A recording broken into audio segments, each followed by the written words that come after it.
Olá, seja bem-vindo ao FURB Pesquisa, o nosso espaço de bate-papo sobre o conhecimento científico produzido na universidade.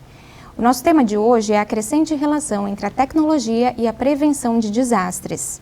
A gente vai conhecer os resultados de uma pesquisa de mestrado desenvolvida no programa de pós-graduação em desenvolvimento regional aqui da FURB, que avaliou um modelo estatístico para prever quais áreas da cidade são mais suscetíveis aos deslizamentos de terra. Para falar sobre esse assunto, a gente recebe aqui o pesquisador responsável por esse estudo, Denis Vicentainer. Ele é arquiteto urbanista, cientista de dados e mestre em desenvolvimento regional. Bem-vindo, Denis. Muito obrigada pela presença. Muito obrigado pelo convite, Camila. Bom, Denis, eu gostaria que você começasse nos explicando como é que surgiu essa proposta de pesquisa no âmbito do programa de pós-graduação em desenvolvimento regional e também na tua carreira profissional e acadêmica. Bom, eu sou formado em arquitetura e urbanismo, mas eu migrei para a ciência de dados. Então, no período que eu estava fazendo a migração, eu entendia que eu tinha que buscar cada vez mais validações de que eu tinha os conhecimentos necessários para atuar nessa área. Nisso, eu vi na academia uma oportunidade, então eu procurei o professor Marcos Matédio, já tinha amigos que tinham orientado com ele. E o que acontece? A pesquisa acadêmica, ela é uma mescla entre as duas vontades, né? A vontade do orientador, os temas de pesquisa dele, e a vontade do aluno das áreas que ele quer estudar. Então, eu levei para o professor Matédio a vontade de estudar inteligência artificial e ele apresentou as áreas de pesquisa que ele atuava, tanto a sociologia do conhecimento quanto a área de desastres naturais. E aí, nisso, a gente fazendo um estudo ali, vendo onde é que poderiam ser aplicadas essas tecnologias, a gente entendeu que o estudo de movimentos de massa, né, até pela própria ocorrência aqui em Blumenau, né, em 2008 a gente teve algumas, era um estudo interessante, principalmente por envolver imagens de satélite, ou seja, tecnologias avançadas. Então, a partir daí, a gente começou a desenvolver o escopo e partiu para a pesquisa. Qual foi, Denis, então, o objetivo central da tua pesquisa? Era prever áreas suscetíveis a movimentos de massa, né? E na sua avaliação, essa tua pesquisa, ela representa algum avanço em relação ao conhecimento que anteriormente a gente tinha sobre esse assunto? Principalmente no programa de pesquisa, né, em desenvolvimento regional, sim, porque não era muito comum a aplicação de tecnologia avançada. É um programa que ele tem uma natureza mais de pesquisa das ciências humanas. Então, a partir daí, a gente já tinha alguns estudantes, como o Leandro Ludwig, que estudou drones, né, para fazer a leitura de imagens, mas ele não chegava a aplicar algoritmos sobre ela. E até o Matédio comenta isso comigo, que é como se a gente tivesse inaugurado uma nova etapa, onde agora a gente tem, inclusive, professores da ciência da computação fazendo doutorado lá. Então, a gente está tendo essa natureza mais tecnológica cada vez mais presente, mas eu fui um dos pioneiros ali. Bom, você realizou a aplicação de um modelo preditivo, né? Qual modelo foi esse? Por que você decidiu estudar esse modelo especificamente? Bom, então eu escolhi o modelo de raios de frequência. O problema para predição, né, de movimentos de massa, o que acontece? Todos os valores que a gente vai extraindo deles são imagens satélites que têm pixel. Cada pixel desses, eles têm valores embutidos, né? Então é como se fosse uma imagem onde cada quadradinho que está compondo essa imagem tem um valor. Esse modelo em questão, ele permite trabalhar esses valores como classes. Então tu faz a transformação de classes e vê quantas vezes tem a relação de classes, ou seja, eu tenho, por exemplo, a elevação, né, ou seja, em qual altura que acontece os movimentos de massa. Eu tenho a declividade também, qual que é a angulação, né, do morro quando ela acontece, qual que é a vegetação que está presente. Então, esse modelo ele permitia transformar esses valores em classes, ver a distribuição deles de forma acumulada e, a partir disso, ver quando que essas ocorrências elas estão combinadas para aí fazer a predição. Bom, no texto da sua pesquisa, você explica que esse modelo, para aplicar esse modelo, você usou dados provenientes de sensoriamento remoto. Eu acho que é importante a gente começar a explicar alguns conceitos que são relevantes, né, para a gente compreender o todo da tua pesquisa. Explica para a gente, então, por favor, o que é esse sensoriamento remoto, quais dados ele te forneceu? Sensoriamento remoto, basicamente, é a observação da Terra através de um sensor que está um pouco afastado dela, né? Então, pode ser um drone, pode ser um avião ou pode ser um satélite, que foi o que eu usei de fato, né? Então, basicamente, tu tem uma recorrência de imagens capturadas e tu tem alguns tipos de formas de fotografar a Terra. Eu utilizei duas principais, que uma é o modelo digital de elevação, o que ela faz? Ela captura valores geográficos, ou seja, ela entende a Terra como um objeto tridimensional e a partir daí ela consegue tirar as alturas, a altitude, aí da altitude tu consegue ter um entendimento da declividade, da angulação que ela está criando, da curvatura dessa declividade, ou seja, como ela está formada. E do outro lado, né, esse é o lado, digamos, mais geométrico da Terra, assim, e aí tu tem do outro lado as imagens espectrais, que elas medem a radiação que a Terra está emitindo. Então, através dessas ondas, né, de luz, a gente consegue extrair, por exemplo, a temperatura terrestre, a umidade do ar e a vegetação presente. Inclusive, mais para a agricultura, a gente consegue, inclusive, fazer índices de quão saudável é a vegetação em um lugar baseado na luz que a Terra está emitindo. Então, eu utilizei essas duas fontes principais, né, o modelo digital de elevação e também as imagens espectrais, e a combinação delas gera o banco de dados que é usado para treinar o modelo. Para realizar a aplicação desse modelo, também você utilizou o inventário de cicatrizes que foi fornecido para você pela Defesa Civil, né? Explica para a gente, por favor, Denis, o que é esse inventário de cicatrizes, quais informações que ele te forneceu? O inventário de cicatrizes é uma pergunta muito boa, ela é muito importante porque a gente não consegue prever nada se a gente não tem um histórico prévio. Então, isso basicamente Blumenau já possui uma cultura de dados, né, nesse sentido, principalmente para desastre. Acho que a gestão de desastre de Blumenau é muito boa, a Defesa Civil bastante competente. E o inventário de cicatrizes, o que ele tem? Ele tem a geometria, né, ou seja, qual que é a forma da cicatriz quando ocorre um movimento de massa, né, no morro. Ele vai formar uma geometria, né? A gente consegue identificar aquela cicatriz, observar ela. Aí o que a Defesa Civil faz? Ela vai até o local e com o GPS ela consegue demarcar esse local e a gente consegue ter acesso a essa geometria e quantificar a área dela, qual posição, né, na terra que ela está dentro do município de Blumenau. Ela está mais ao norte, ao sul, em qual bairro. E aí através disso a gente usa essa geometria para depois fazer a sobreposição com as imagens satélite e capturar os valores das outras imagens. Então, ou seja, eu tenho a geometria, né? Aconteceu um movimento de massa aqui. E qual que era a elevação dele? Então eu sobreponho. Qual que era a vegetação presente? Eu sobreponho. E é assim que funciona. Eu utilizo ela para recolher os padrões dos lugares onde acontecem, né? Denis, e por que é importante que todos os municípios, assim como Blumenau, mantenham um registro de todas essas ocorrências de deslizamento de forma bastante detalhada, assim como Blumenau faz? Bom, tem uma frase, acho que é um jargão bem antigo, conhecimento é poder, né? Então, quanto mais a gente tem dados, quanto mais a gente consegue capturar informações sobre nós mesmos, né? Porque o próprio ambiente físico onde a gente habita faz parte de um conhecimento sobre a nossa sociedade. Então, na verdade, mais do que o porquê capturar essa informação, acho que pensar sobre por que eu teria ausência dela, né? O que isso está me causando. E basicamente é a impossibilidade, ou seja, a ausência dessa informação é a impossibilidade de no futuro eu tentar prever ou entender o porquê que acontecem os movimentos e entender quais as áreas que estão suscetíveis, né? Porque basicamente isso. Então, os municípios que não têm essa informação sendo coletada, né, da forma, digamos, mais precisa possível, no futuro, provavelmente, se tentar incluir tecnologia, a primeira coisa que eles vão precisar fazer vai ser iniciar um processo de cultura para daí começar a captar, para gerar um volume estatisticamente suficiente para depois poder realizar a análise. Então, é um atraso que, quando ele é percebido, ele ainda tem um tempo longo até que ele seja superado, né? Denis, explica pra gente como é que você realizou a pesquisa, quais foram os passos, né? Qual foi esse passo a passo de desenvolvimento da tua pesquisa? Bom, a pesquisa ela iniciou. Primeiro a gente faz uma suposição de hipótese, né? Então a gente define os objetivos, bem o clássico da academia, né? Mas aí no âmbito de como essa pesquisa ela foi sendo ampliada, primeiro eu fiz uma pesquisa bibliométrica, então eu estudei como a inteligência artificial era usada nos mais diferentes desastres do mundo. Então eu estudei como ela é utilizada para terremoto, furacão, para enchente.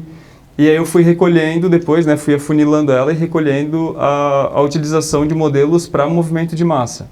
Depois o que eu fiz? Eu fiz toda uma caracterização de Blumenau.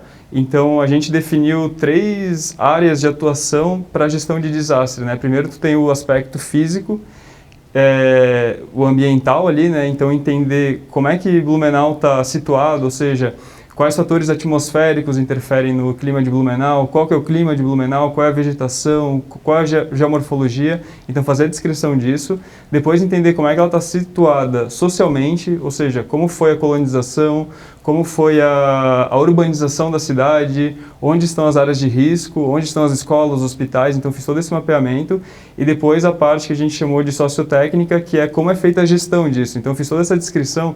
A gente imagina, né, dá muita vontade, inclusive, de partir direto para o código, digamos assim, e fazer o estudo, mas toda essa descrição ela é muito boa porque ela te ajuda a ter uma visão ampla de onde o resultado vai impactar depois.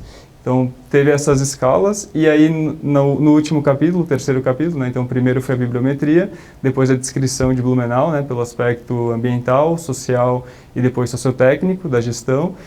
E aí, por fim, aplicando o modelo para daí entender, bom, eu tenho a tecnologia e aí como ela está impactando, né? Então ela faz a leitura e a gente extrai os resultados. E essa parte da aplicação do modelo, como é que ela foi realizada? Bom, primeiro a gente tem que fazer a coleta dos dados, né? Então eu recolhi as imagens de satélite, processei elas. Uma coisa interessante, por exemplo, os modelos digitais de elevação, a gente extrai e a primeira informação que está contida nele é a elevação mesmo, né? Só que a partir dela a gente começa a aplicar vários cálculos em uma imagem. É bem interessante isso, né? Tu aplica cálculos numa imagem e ela começa a gerar outras informações. Isso é legal até... Uma coisa que é muito comentada na ciência de dados é que para criar um modelo de IA, uma das coisas mais importantes é fazer a engenharia das classes, né? Das variáveis que tu tem presente. Então isso é um processo de engenharia, ou seja, tu pega a elevação e começa a extrair dela a declividade.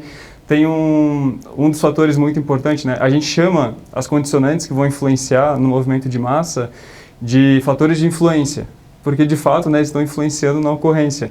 Então, muito interessante também é a potência de escoamento. Então, primeiro, né, a retirada disso, tu faz o processo de engenharia de features, né, de variáveis ali para recolher esses atributos da forma mais precisa possível. E aí depois tu passa a entender a correlação entre eles, né, como eles estão atuando um sobre o outro. E aí uma vez que tu faz esse entendimento, tu parte para o modelo nesse sentido, né? Eu escolhi o modelo de raios de frequência, então a gente pega esse dado, né, junto com o inventário de cicatrizes e a gente faz a separação. Uma parte dele vai ser usada para treinamento do modelo e outra parte depois para testar. Por quê? Eu primeiro treino o modelo com os dados, ou seja, que ele vai conhecer, e aí depois eu passo uma parte de dados que ele não conhece e pergunto para ele, tá, aqui onde eu tive uma ocorrência e tu ainda não sabe, o que tu me diz? Tu acha que tem ou não tem? E é assim que a gente verifica se ele está performando bem ou não. Bom, você menciona na sua resposta a questão do treinamento, né, do modelo. A maior parte dos dados provenientes do inventário de cicatrizes, ela foi usada, então, para treinar esse modelo. Explica um pouquinho para a gente o que é esse treinamento, por que ele é importante para os modelos de inteligência artificial. O treinamento, basicamente, é quando tu passa as observações, né? O que é uma observação? Basicamente, eu tenho ali as cicatrizes com as ocorrências e os lugares onde eu também não tenho ocorrência, né? Porque ele também é uma observação, ou seja, bom, eu tenho essa região de Blumenau, aqui não ocorre. Por que não ocorre? E aí eu tenho essa região de Blumenau e aqui ocorre. Então, por que ocorre? Então, o momento do treinamento é quando o modelo ele vai capturar os fatores, né? Estatisticamente, ele vai tentar buscar números que falem do porquê, como uma coisa está influenciando na outra. Então, a parte do treinamento, basicamente, e aí tu tem os mais diversos modelos, né? Aqui, nessa pesquisa em específico, eu utilizei o raio de frequência, mas esse é um estudo que depois eu ampliei ele e estudei outros algoritmos de machine learning que estão ali, né, dentro do escopo de inteligência artificial, e justamente para criar esse entendimento. Então, tem formas diferentes de abordar esse tema para entender como que as coisas estão influenciando umas nas outras, né? A gente pode dizer, então, que esse treinamento é o momento em que o modelo aprende como aquela ocorrência acontece? Exatamente. Basicamente, ele faz uma redução. O que acontece? Digamos, no inventário eu tinha cerca de 1.500 cicatrizes, né? Ao invés de eu ter que ir até o dado e buscar em 1.500 cicatrizes para entender o que aconteceu, eu reduzo isso em números que, digamos, no futuro eu só vou passar assim, olha, eu tenho a declividade de tanto, a elevação de tanto, a vegetação está em tanto, né, eu passo os valores e aí ele multiplica, ele vai achar, lembra na escola assim quando a gente tem 2x mais 3y mais 4w é igual a, né, é igual a tanto. Então, basicamente, o que o modelo faz? Ele captura quem que é esse X, quem que é esse Y, quem que é esse W, e ele mantém isso armazenado dentro dele. Então, ele utiliza os dados de treinamento, né, o grande volume, para achar quais são esses valores que ele tem que armazenar, para depois a gente só passar os novos valores, né, que vão ser multiplicados, e ele te dá a resposta. O modelo ele foi então alimentado com uma série de dados, né, relativos aos fatores que influenciam na ocorrência dos deslocamentos de massa. Quais são esses fatores, Denis? Bom, os principais fatores são elevação, declividade, a geologia e a vegetação. Então, claro, eu passei mais valores, né? O que acontece? Tu consegue, depois que tu treina o modelo, tu consegue medir estatisticamente como cada variável está influenciando para ele tomar a decisão dele. Então, eu tive um modelo que ele teve uma boa precisão, está na casa de 87%, e aí depois que eu entendo que, bom, ele consegue prever, né, eu consegui fazer os testes nele, identifiquei que ele está performando bem, então eu começo a entender quais variáveis que estão tendo maior influência sobre a resposta dele. E aí são essas, e é muito interessante a gente ver, né, uma coisa que é muito discutida nessa literatura, é que não se entende ainda direito por que a elevação é tão importante, porque basicamente, né, elevação não é um sinônimo exato de declividade, né, só quer dizer, tá mais alto, tá mais baixo, mas igual eu posso ter próximo ao rio, né, num lugar mais baixo, uma área com bastante declividade, ou numa montanha, um lugar mais plano.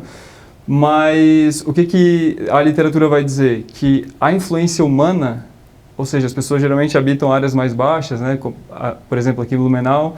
Então, a influência humana, a altitude, né, a elevação, ela está diretamente relacionada com como os seres humanos habitam um lugar. Então, a gente já passa por mais que é um fator físico, a gente já passa a olhar um pouco sobre como a sociedade está se relacionando com esse ambiente. E aí, outro fator muito interessante também é a vegetação, porque a ausência de vegetação é um fator que acaba influenciando na ocorrência, né, na deflagração de movimentos de massa. Então, por exemplo, eu tenho uma encosta, se eu retiro a vegetação dali, as raízes dela, elas funcionam como, elas amarram, né, a terra ali. E aí uma vez que eu começo a retirar a vegetação, aquela terra está lisa, ela está mais fácil de escorrer. Então também é um fator assim que a gente olha, a gente está medindo a vegetação, mas ao mesmo tempo é uma medição paralela de como o ser humano está atuando naquela região. E a vegetação é um fator que pode mudar ao longo do tempo, né? Retiradas de vegetação podem influenciar a capacidade daquele terreno, né, de resistir ao deslizamento. Seria possível, então, com base nesse teu modelo, a gente prever como é que o quão suscetível uma determinada área ficaria em caso de retirada de vegetação? Sim, e essa é uma pergunta bastante interessante, porque até vai da forma como a gente entende a variável, né, da vegetação. Porque basicamente assim, eu posso ter uma encosta que alguém, digamos, deseja fazer um desmatamento ali para vender a madeira, né? Enfim, tu tem ali um interesse em desmatar aquela região. E a gente quer entender o quanto que isso implicaria. Então, hoje, o que a gente faria? A gente pegaria a imagem de satélite, faria a medição e diria, olha, o índice de vegetação aqui está dizendo que é um lugar com bastante vegetação, né? E aí a gente pode fazer o seguinte, buscar lugares que têm o índice menor e falar assim, tá, e se eu substituir esse índice, né, o valor menor, por esse que está mais alto, né, que hoje eu tenho a presença da vegetação, digamos, substituir pelo valor da ausência. E aí eu posso pedir, aí o modelo, como eu falei, né, como se ele multiplicasse o X, o Y e o Z, aí ele vai multiplicar de novo e ele vai falar qual que é a probabilidade disso acontecer ou não, né. Então sim, é uma possibilidade a gente testar se faz sentido ou não, digamos, desmatar determinadas áreas, né? Então, no mesmo raciocínio, a gente poderia também pensar em estratégia de recuperação de vegetação em áreas que o modelo apresenta que são muito suscetíveis. Com certeza, é uma possibilidade. Bom, a gente sabe que a ocupação, né, dessas áreas de risco pela população tem uma série de outras questões envolvidas, né, questões sociais também. Em princípio, esse teu modelo ele verificou apenas os aspectos físicos, né?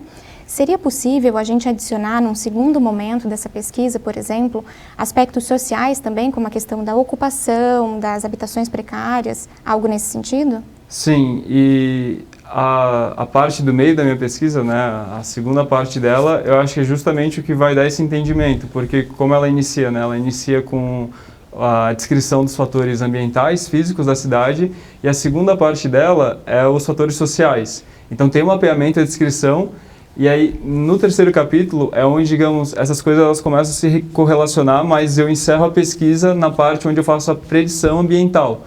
Então, digamos, eu descrevo como Blumenau é, né, fisicamente, e aí depois eu aplico o modelo utilizando variáveis físicas. Qual que seria o próximo passo? É pegar o resultado desse modelo e cruzar ele, digamos, com as edificações, as vias, e entender quais vias estão suscetíveis a serem paralisadas. Porque, inclusive, na análise de desastres, né, a gente tem duas formas de entender. Tu tem os impactos diretos e os indiretos, né? Os diretos, digamos, são casas destruídas, a morte de pessoas, mas os indiretos é o quanto tempo a economia fica parada por conta de um desastre. Então a gente começaria também, digamos, eu tenho uma via que é super importante para o fluxo da cidade. Se essa via fica interrompida, né, por conta de um movimento de massa, o quanto que eu poderia estar perdendo? Então a gente começa a entrar numa outra etapa onde o resultado do modelo ele é só mais uma variável, sabe, que vai entrar dentro de várias outras que entrariam nessa próxima etapa. Denise, quais foram então os principais resultados que você obteve a partir da aplicação desse modelo?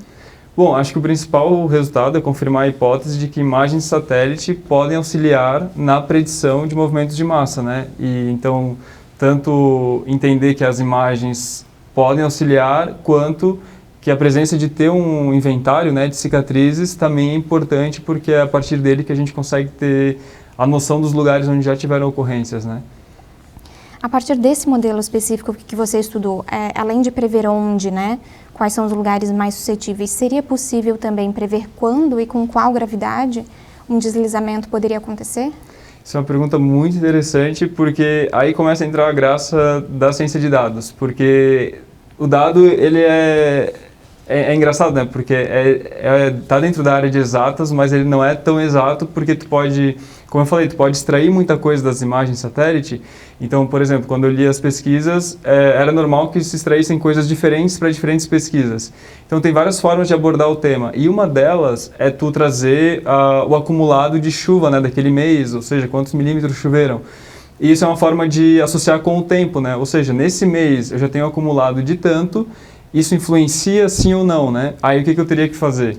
Eu teria que buscar no inventário de cicatrizes de Blumenau as datas onde tiveram essas ocorrências, medir o quanto que choveu naquele período em que a ocorrência foi marcada, e a partir dessa medição eu trago ela hoje para o dia de hoje e passo a dizer assim, tá, digamos, em 2008 choveu tantos milímetros em outubro, né, que foi quando aconteceram a maior parte das cicatrizes. Hoje eu tenho um volume parecido de chuva. Qual que é a possibilidade de outros lugares semelhantes àqueles onde ocorreram em 2008 ocorrerem hoje também? Então, sim, o tempo, na verdade, ele está mais relacionado com o volume de chuvas do mês. Então, é uma possibilidade. Denise, o que é necessário para que se possa aplicar esse modelo? Bom, é necessário conhecimento em estatística, conhecimento em programação, conhecimento em manipulação de imagens de satélite e tu ter os dados à disposição, né? Principalmente porque dados de satélite tu consegue extrair, né? Tu tem várias bases mundiais. Por exemplo, para pesquisa de mestrado eu utilizei a USGS, que é um sistema norte-americano que disponibiliza várias fontes de satélite, mas tem também o Google Earth, que é uma possibilidade. Eu utilizei ele mais recentemente na ampliação desse meu estudo. Mas seria basicamente isso. E os dados que são necessários para a aplicação desse modelo, eles estão amplamente disponíveis? Eles são abertos? Como é que funciona isso? Então, tu tem... a principal dificuldade são os inventários de cicatrizes. Eu tive que fazer um requerimento formal para a Defesa Civil e pedir o acesso do dado para poder utilizar ele. A gente tem a antiga CPRM, que é SGB, né, o Sistema de Geologia Brasileiro, se não me engano, e eles disponibilizam algumas cicatrizes. Então, só que aí também começa a entrar, né, a mágica da ciência de dados, porque, por exemplo, as cicatrizes que eu tive acesso de Blumenau, da Defesa Civil, elas são em formato de geometria, né, então eu realmente consigo ver qual que era o formato da geometria. E enquanto que o CPRM, muitas vezes ele vai disponibilizar em pontos, ele vai te dar o centroide da geometria, ou seja, ela aconteceu por aqui, e aí tu tem outra forma de abordar o problema. Então, sim, e o que acontece? Na parte dos dados da Defesa Civil, eu tinha cerca de 1.500 cicatrizes. quando eu vou para o dado que está público, né, do CPRM, mas é um grande trabalho, né, um ótimo trabalho, eles têm os mapas de risco do Brasil inteiro, mas eu vou ter um número muito menor de cicatrizes acessível. Então, querendo ou não, o escopo, né, a possibilidade, quanto mais dado tu tem, mais formas de atuar sobre ele tu acaba tendo também. Denis, quando você vislumbra, né, a utilização desse modelo, né, no cotidiano, por exemplo, da Defesa Civil, a ideia é que ele forneça informações diretamente para a população ou para os gestores públicos, né, para eles então interpretarem, avaliarem essa informação e orientarem a população? Eu acho que ele pode funcionar tanto no... O que acontece, né? O desastre ele é dividido em 3 fases, que é o pré-desastre, a ocorrência, quando ele ocorre, e o pós-impacto, né? Então, eu acho que ele é muito utilizado no pré-impacto e o que acontece? No pré-impacto, ele é uma ferramenta de gestão, então a Defesa Civil precisa olhar os mapas, entender as regiões, fazer a verificação em campo, né, porque o modelo ele ainda é distante, é sensoriamento remoto, ou seja, tu está vendo a Terra de longe, mas a partir do momento que tu tem as áreas mais suscetíveis, tu pode ir em campo e verificar o que realmente está acontecendo. E aí, no âmbito da população, eu acho que tem tanto a parte de ter os alertas, né, alertar a população, olha, você está numa região que ela está suscetível, então está aumentando o volume de chuva, né, que foi a tua pergunta anterior, de trazer isso para o tempo, então está aumentando o volume de chuva, olha, tu tem uma probabilidade maior, né, de sofrer com essa deflagração. Mas eu acho que seriam essas as possibilidades de atuação, assim. Com base, então, em toda essa tua pesquisa, em todo o teu conhecimento prévio também sobre o assunto, a gente pode afirmar categoricamente que o deslizamento de terra é uma ocorrência tecnicamente previsível? Digamos assim, dentro da estatística, tu consegue... É porque o que acontece? Tu tem um inventário de cicatrizes. Todas as cicatrizes, por exemplo, acontece uma ocorrência lá no sul de Blumenau, né, onde a gente tem o parque, assim, que é inabitado e a gente não fica sabendo dela. Lá também é um padrão que não está sendo capturado. A estatística ela vai te falar dentro do que tu conhece, dentro do que o dado te traz. Então, fatores, e claro, né, a gente está falando assim de coisas que envolvem, por exemplo, o clima, que é uma coisa bastante imprevisível. É previsível dentro de determinados fatores, mas assim, tem um grau de imprevisibilidade alto. Então, digamos assim, ó, dentro do possível, tu tem um passo a mais, mas sempre tem que contar que a aleatoriedade, né, o imprevisível está sempre presente. Bom, no programa de hoje nós conversamos com o pesquisador Denis Vicentainer. Ele é arquiteto e urbanista, cientista de dados e mestre em desenvolvimento regional. Ele avaliou então a aplicabilidade de um modelo estatístico para previsão de áreas suscetíveis aos deslizamentos de terra aqui em Blumenau. Compartilhou com a gente um pouco dos resultados dessa pesquisa que foi desenvolvida junto ao Programa de Pós-Graduação em Desenvolvimento Regional aqui da FURB. Muito obrigada, Denis, pela presença. Muito obrigado, Camila. A gente agradece também a você pela sua companhia. O programa de hoje termina aqui. Até a próxima.